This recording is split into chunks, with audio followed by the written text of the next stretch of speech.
So far, we've been able to configure Nginx as a reverse proxy for our ChatCat Node.js app. Node.js apps can handle a large number of concurrent requests easily. However, a single instance of the app running on a server is bound to hit a brick wall when the quantum of traffic picks up pace. And when that happens, requests would be denied and basically you lose out on visitors and potential customers. In a high traffic situation, you need to distribute the incoming traffic over a cluster of servers all running instances of the same Node.js app.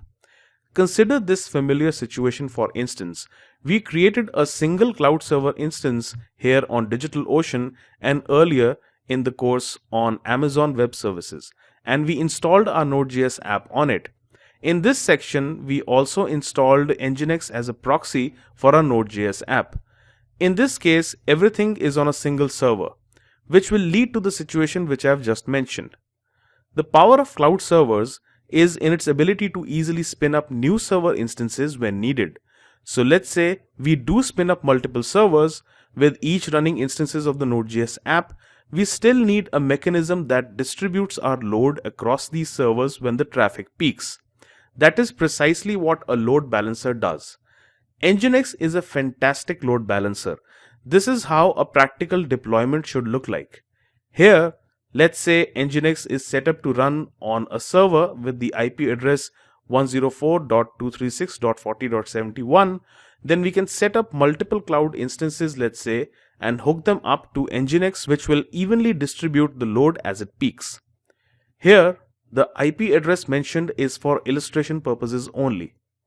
The beauty of this setup is that you can easily add more servers as the load goes up. So for instance, during a Black Friday sale, let's say, anticipating a more than usual amount of traffic, more instances can be spun up, and once that period elapses, can be removed.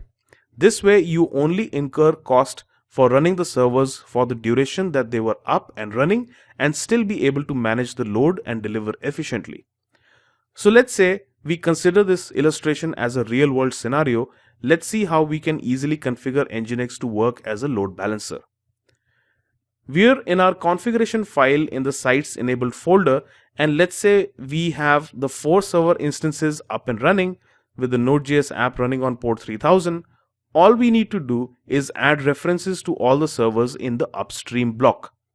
That is it. It really is that easy. One problem that can arise, though, is with sessions. Server-based client sessions persist as long as you're connected to the same server. In a load balancing act, a single user may be sent across multiple nodes, and this obviously means that sessions will not persist. Nginx, however, has a simple solution to that as well. Just put IP_hash at the beginning of the upstream block, and Nginx will ensure that a user stays on the same instance. This ensures that a user's session stays intact, something that we need to ensure even for a simple app like ChatCat. I'm sure this section will prove quite useful when you deploy your Node.js apps on the cloud in a production environment.